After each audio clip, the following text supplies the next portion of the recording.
Bună ziua. Scuzați, eu vorbesc puțin românești, so I'm going to deliver this in English because AI is complicated enough that I don't want to go searching for words I've never learned. I'm going to talk about AI as a multiplier. There was a brief introduction about me just before, but to try and contextualize that a little bit more, the average person I speak to day to day is an AI engineer, or they're a business decision maker. They're an executive or an engineer. So I don't usually get to speak to creatives, so I'm going to try to frame my knowledge of AI and the opportunity that is AI into how it might apply in a creative market. And I have to remember to hit this button along with that button. My background we touched on, but I've worked in consumer electronics, trend forecasting, fashion, decision intelligence, and now AI. And I typically focus on emerging technologies through my career. I'm guessing everyone in this room already knows that AI is a game changer. Commercially, we're entering into what we call a post-smartphone world. That's not to say that none of us will have smartphones anymore. It's just really to say that the money is now elsewhere. Smartphones are a saturated market. There'll probably never be another groundbreaking smartphone, and even companies like Apple are looking for new product verticals. Consumer and business interest is elsewhere, and right now that's with AI. And we have to ask ourselves, what is AI? Is it a platform as smartphones were, or is it something else? And I posit that it's a general purpose technology or a general purpose tool, which is to say it's something more like electricity or the printing press, something fundamentally different and something fundamentally world-changing, than it is just another tool. And when we ask ourselves this question, we see the growth of the web and we see the growth of smartphone commercially on top of that. And the question is AI going to follow that similar pattern and just grow slightly incrementally on everything that's grown before? Or is it going to take off vertically and break the charts? It's going to explode, most likely. That's what the money says, and that's what the effort says. And there are good things and there are bad things with that. The explosion already is huge. If we look at a platform like ChatGPT, which I'm sure everyone is familiar with, it reached 100 million users in just 2 months. The iPhone didn't sell like that. The new iPhone doesn't sell like that. These are crazy numbers. Public interest. Oh, hang on. No. Yes, there we go. Public interest goes much the same way. AI interest has surged 8 times in the last 4 years, and that's consumer engagement, commercial engagement, business engagement, but not necessarily spend. And 83%, I had to look this one up because I didn't know it because I don't speak to creators, but 83% of creative professionals are now already using generative AI as a tool in their day-to-day business, and that's probably within something like Photoshop, okay? What we will see, and I'll contextualize this over the coming sort of 5 years, is we expect to see a 12 times increase, 12 times growth in creative content outputted using AI. And if we contextualize what that means commercially for creatives to earn, that's about $100 billion per annum in spend. Now, the bad thing is that impacts on jobs. 300 million jobs will be impacted by this. They're not all creative jobs, rest assured. We can further contextualize it by saying it's 50% of all the tasks that your average person does day to day in an office. That's why we have Luddites, as Doina touched on before, when we're talking about people who want to rebel against AI and say it's something bad. It's because there's such a threat from it. But the Luddites are kind of wrong because they feel that they can stop AI. It's not another, as a general purpose technology, it's not something you can stop. We've opened Pandora's box. It happens. The question is now how we as individuals capture that and capture that value for ourselves. If you're in the AI space, you might hear the phrase frontier models. ChatGPT is a frontier model. DeepSeek is a frontier model. These big branded models are frontier models. They're state-of-the-art frontier models. They're huge. And they're huge in their capabilities. They're huge in their expense. They're huge in their impact. To frame it, ChatGPT cost $100 million to create, to train. And of course, there are all the versions before it. So that's an additional $100 million spent by OpenAI on what they'd spent before. And it used as much electricity as 17,300 European homes to create. And that's 17,300 European homes in a single year. That's what it takes to create something as big as ChatGPT. They're not all so expensive. Google has one called Palm that cost about $30 million to create.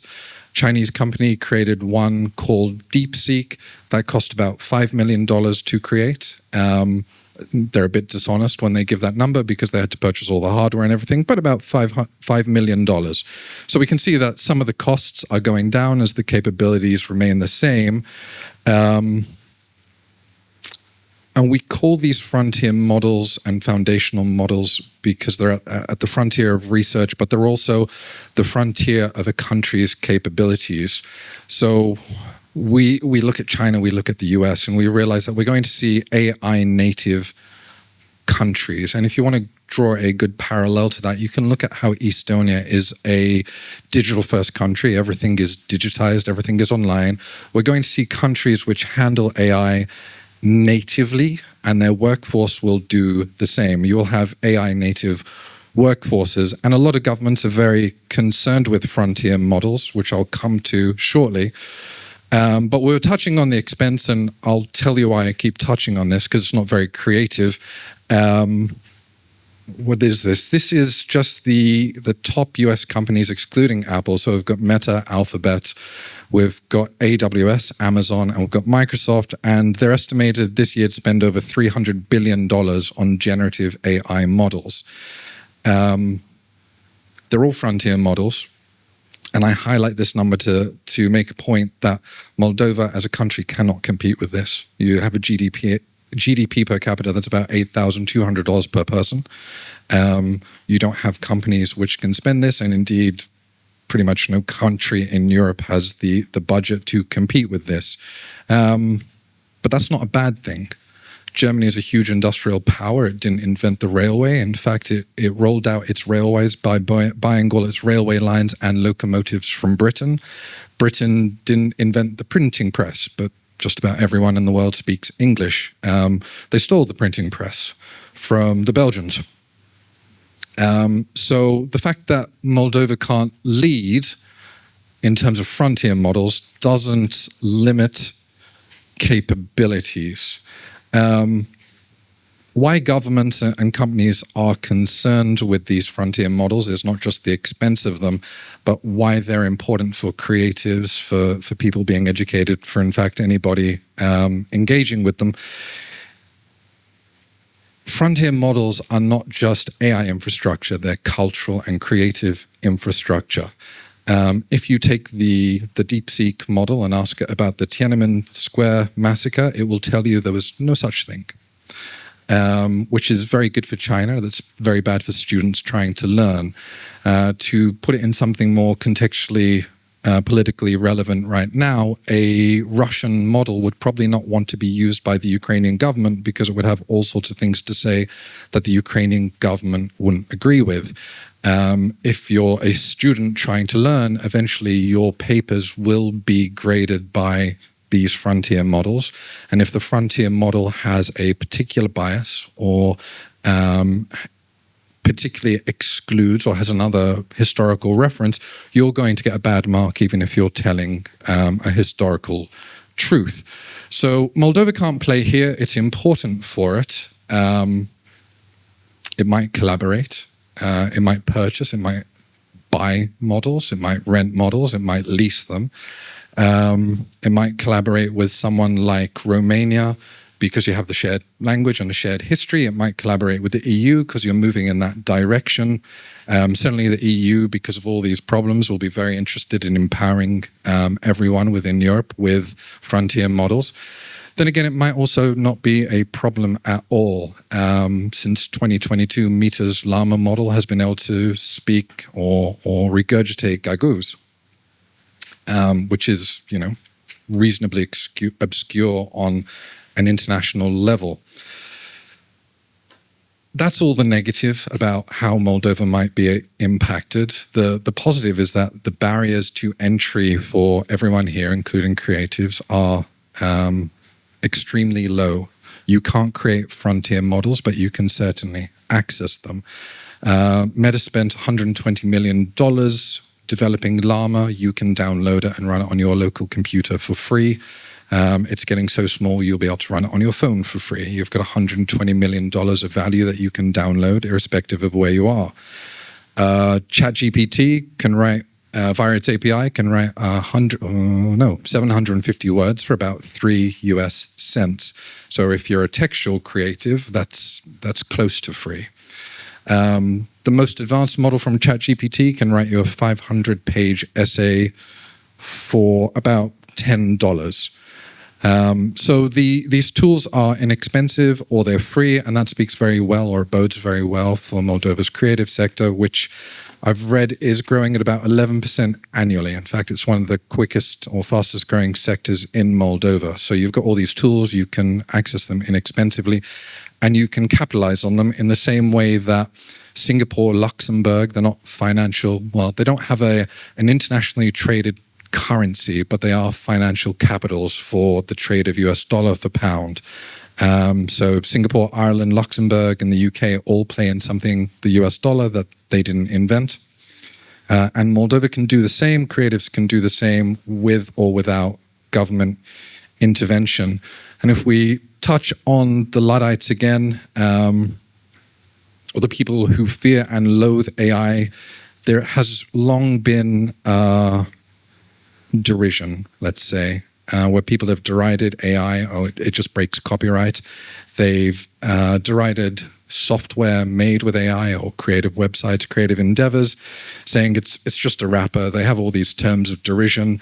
But commercially, if we look at the red line, we can see that AI-driven projects, AI-driven businesses are doing far better than non-AI-driven ones. They're accelerating far better.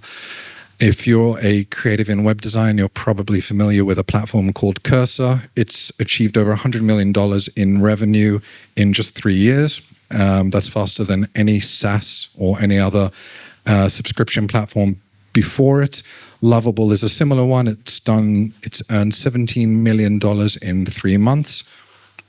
There's another called Bolt, and it hit 20 million in just 2 months. So the acceleration that comes from AI and the opening of Pandora's box is something that creatives, irrespective of their creativity, can capitalize on. I'm going to talk about some specific areas and tips as I might give to my customers. And I'll sort of break that down now through a few more slides and try to make it less general and philosophical as we had before, and perhaps a bit more specific to some of the talent sets in the room. If you're a creative and you're selling something, you're in business, right? So let's talk about business generally. AI is more than just chat. I'm sure we're all aware of that. It can do video, it can do picture. What it is an accelerator. It can make your efforts quicker. It can make your research quicker. It can make your design quicker. It's something that can accelerate your business efforts. It doesn't have a moat in the sense that any one of us can go to ChatGPT and with the right prompt get the exact same image or something else out. So your brand and your creativity remains your most important attribute and your most important asset. The software you use will become another laborer. And that's just generally business. Let's take a look at how it's impacting web designers. I'm not sure if there are any in the room, but let's just think about what they're doing for a minute. The biggest opportunity here for Moldova is outsourcing, or the outsourcing of design work to Moldova, in this case, web design work. And I found this recently. A young kid in America closed a $35,000 deal with a web firm to sort of custom train an open source model on all their past legal paperwork. That netted him about $35,000 for what's about 1 week's work. If you're in this space, the money is in business velocity. It's in customer touch points. It's in task automation. And you might have seen on TikTok, there are lots of kids talking about using different platforms like N8N, which can automate various tasks, anything from, I don't know, social media posting to replying to emails. So if I was in this space, I would be looking at these kind of tools. I would be doing that because what we'll probably see within about a decade, that around half of web designers will be unemployed if they're what I would call generic web designers, if they don't have a specialization, if they don't have that brand that I touched on. And that's because today we've got about 30 million web designers globally. But platforms like Replit and Cursor means that anyone can be a web designer, provided they know how to prompt. So we're going to see a case where we go from, we're going to scale from having 30 million web developers to having about 2 billion software developers, because it's about 2 billion people who'll have access to all these tools.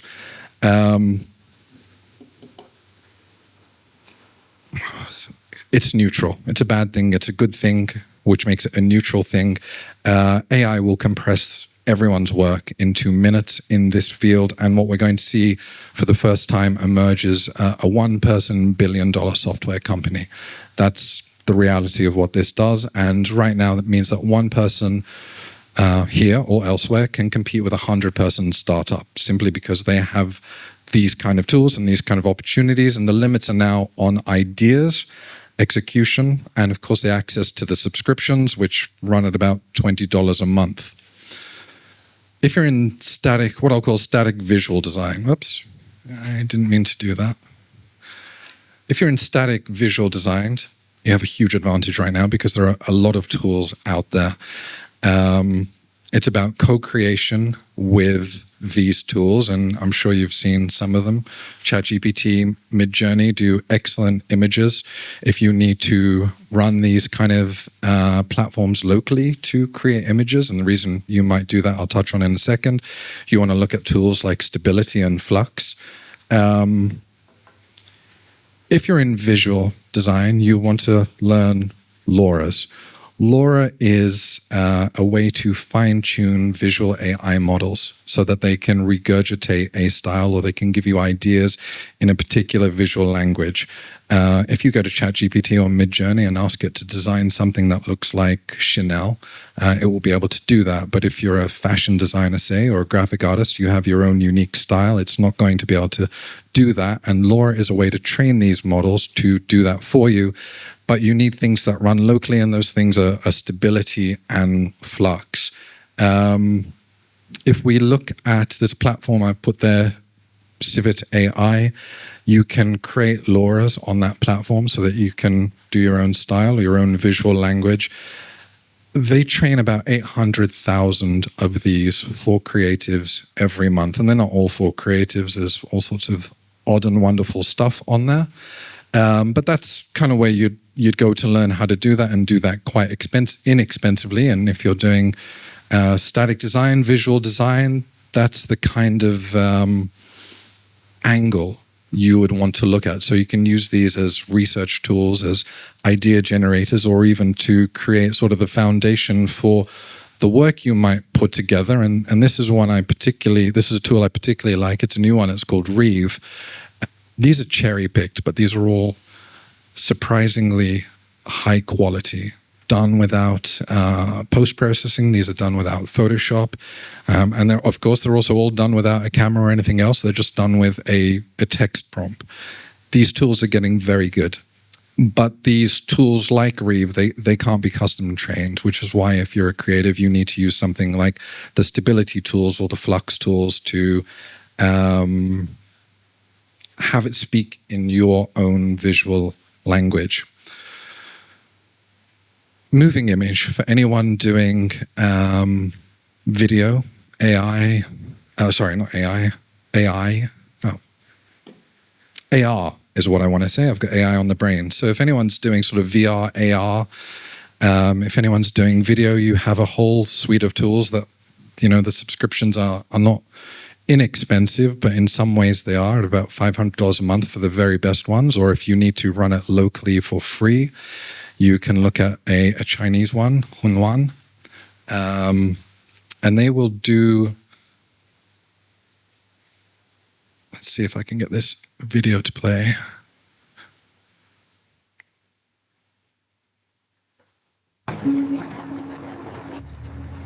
When we get in there, I want no bullshit.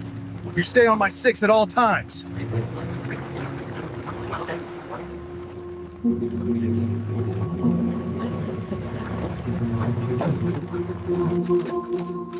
Stay sharp. These fuckers are nasty and dangerous. Stay alert. What the hell happened here? Where are the bodies?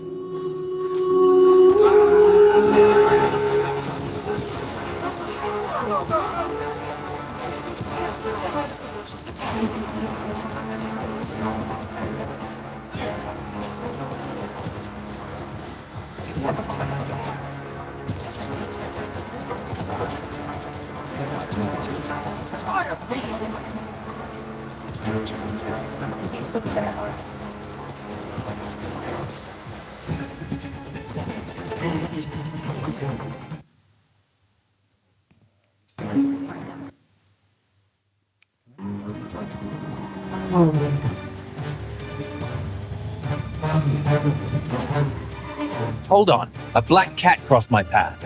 Bad luck for them.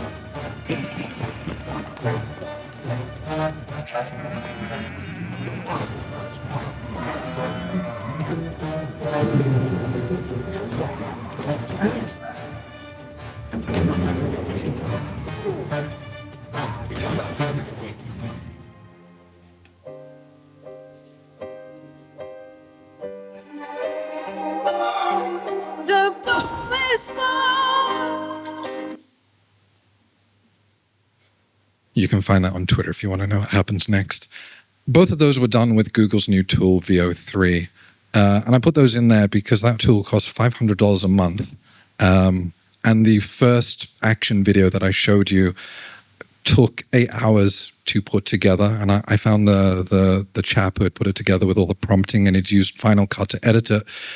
And he was a videographer, and he said that typically for something like that, apart from the multi-day production and everything, his cost for that would have been about $500,000 US. Instead, he created it in 8 hours for a 1 month $500 subscription, which is, say, for $500, he can produce one a day, if that took him 1 working day for 8 hours, which is challenging.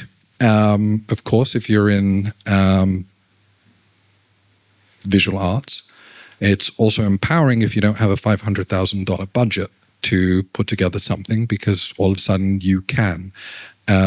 The barrier to entry, if you don't have a $500,000 check, is now reduced down to $500.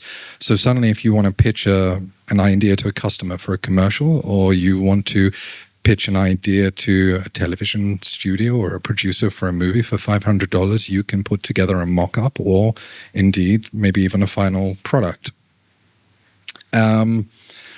That was video. Audio is having the same sort of revolution.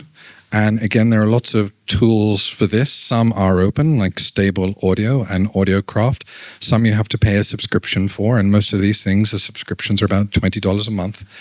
And they're surprisingly good. I always thought music would be hard for AI or a computer to create, but if you're in this kind of creative space, yes, it can already do it. And one thing actually that I would touch on, the videos that I didn't touch on before, the voiceovers, the audio, the soundtrack, everything is done by this model.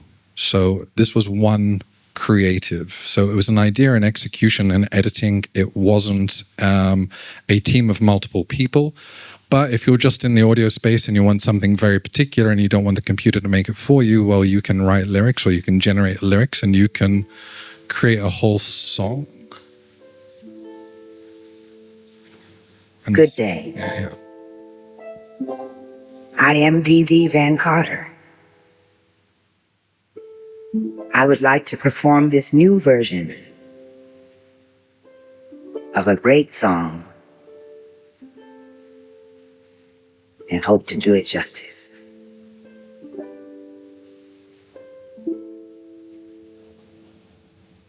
Of the rising sun, where the river meets the sky. That song goes for 12 minutes, so I'll skip there. Suffice to say, D.D. Carter doesn't exist. That choir didn't exist. That was made for a $20 subscription on the website Udio.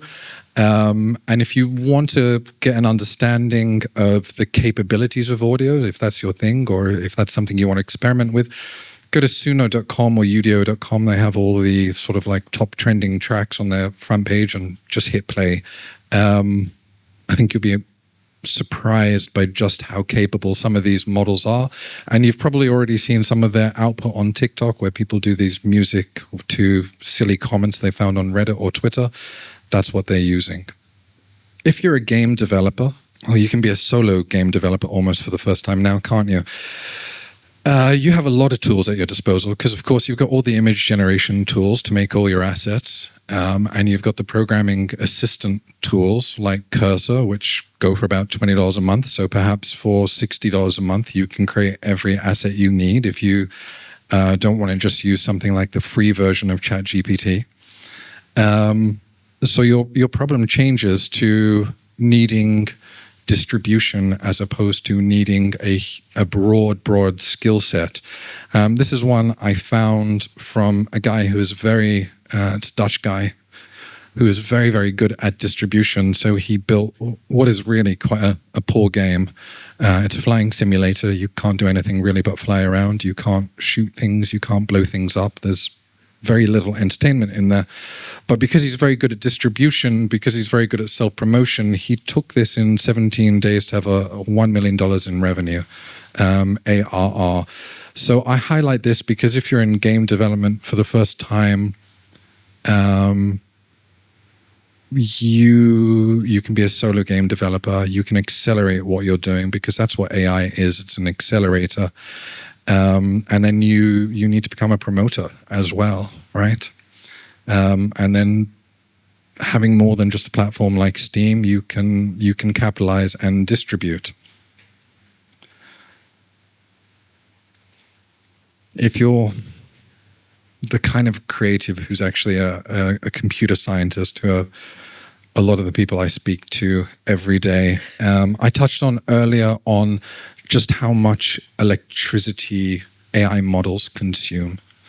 17,000 European homes to train a model, and then it equates to something like the average person burns a bottle of water every time they do a ChatGPT prompt, something like this.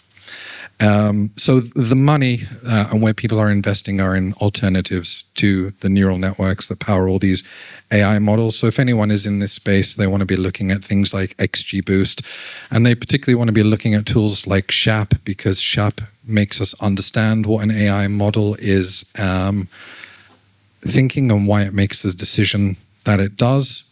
So if you're in this space, look at that, because this is where all the governments and all the regulators will soon start putting their money. If you'd like to keep up with all these new tools, and these new tools come out sort of every 2 to 3 days, there's a new frontier model. These are the kind of spaces you want to look at. You've got newsletters, you've got Twitter X, you've got TikTok. The two best places, I think, are the top and the bottom. Hugging Face.co models. There are about a million AI models you can download on Hugging Face for free that you can run locally if your computer is powerful enough, or you can run on remote web servers if your computer isn't powerful enough. And then community, there's a lot happening on dedicated Discords. There are Discord channels for all sorts of creative endeavors. I spoke a lot about money. To run a lot of these things locally, you need a consumer GPU, which is sort of, anywhere from 2,000 euros to 5,000 euros. If you don't have that, you can always rent these remotely. There are GPU clouds. If you want to test out any of these tools, particularly the ones that let you customize AM models to reflect your actual level of creativity or your style of creativity. And you can rent something like an NVIDIA A100 for about $1.60 an hour. If you wanted to buy that, you'd be looking at about 15,000 to 20,000 euros. So this is a very good way to dabble. All the prices on all these things are dramatically plummeting, which is why we can access them for free and we can run them so cheaply. If that's the kind of thing that you'd like to do, GPU clouds, the best tends to be one called RunPod. There are others called Kaggle and Paperspace, which will actually give you a limited amount of ability for free. And I'd point you in those directions, but I'd say do it soon, because right now we assume that everything's just going to get so cheap that it is going to be free forever, but that's not the case. A little bit like Airbnb or Uber, it will just become more expensive in the end. Offer pattern when selling these things to customers. There are three ways you can use AI. You can adopt, you can innovate, or you can disrupt. You can adopt, which is to say that you can make it a feature of your creative offer. You can bundle it for customers. You can bundle it into what you do. You can innovate, which is to say that you can use it to make completely new products, derivative products of what you already do.